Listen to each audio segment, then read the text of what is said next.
Something that I know I struggle with constantly is the inability to clear my mind, the constant thinking.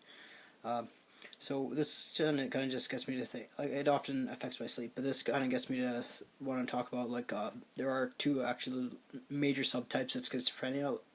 One is subphrenia and one is superphrenia. So I do suffer from superphrenia. I understand that I do have a video out there that the one video that actually gets views.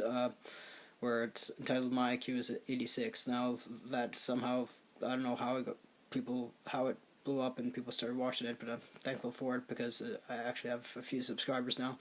But nonetheless, they both have schizophrenia and subphrenia. They both have good and bad to them.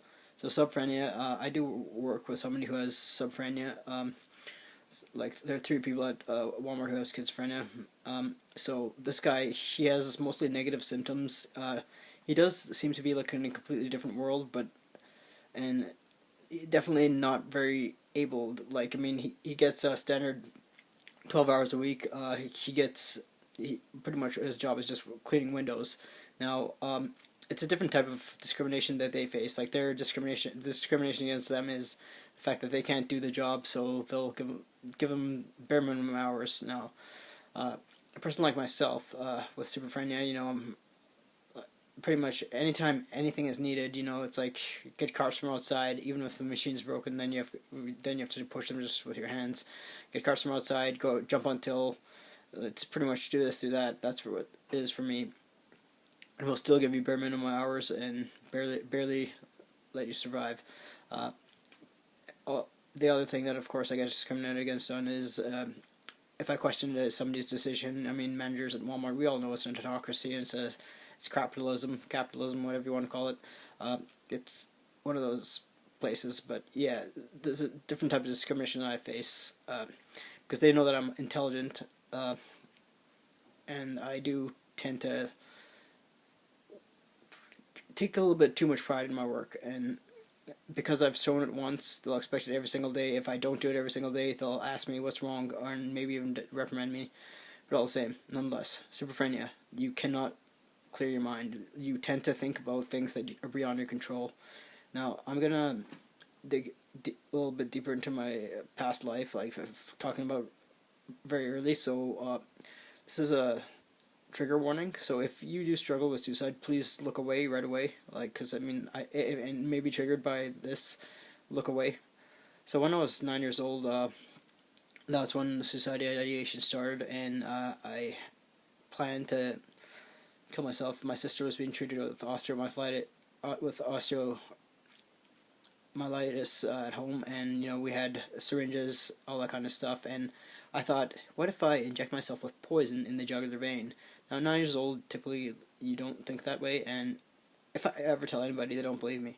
Like, very few people actually do believe me, and I've realized, the reason why victims don't speak out is mainly because it's nobody, other people don't care, or they don't believe you, and that's why true victims really rarely speak out. But yeah, like at 9 years old, like it showed that I did have intelligence, in spite of the fact that I never believed it. My parents didn't think anything of me, and pretty much all throughout my life, that has been the case.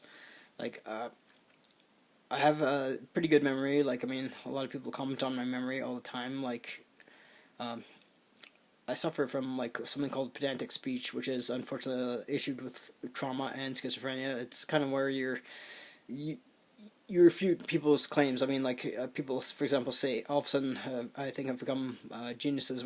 Think they're geniuses because, like microbiology geniuses. Like when it comes to the vaccine, for example, they're saying have claimed that it can alter your DNA, and people are saying, "Oh no, it doesn't do that. It definitely doesn't do that." And now there is a process known as polymorphism. Anything that we eat, air fresheners are the main problem. Actually, anything that we eat, anything can actually cause your genetic information to alter. It's a process known as polymorphism. So there's no empirical data that suggests that the vaccine doesn't do it. But nonetheless, I know I'm kind of rambling on this video, but yeah, so pretty much what I was saying is with schizophrenia, you are high functioning, but you're also in a different class. You're considered, like like for example, I know that, you know, back 10 years ago I was in school and I had a future. I think about it all the time. I think about, you know, what could have been and what is, and it's a struggle. So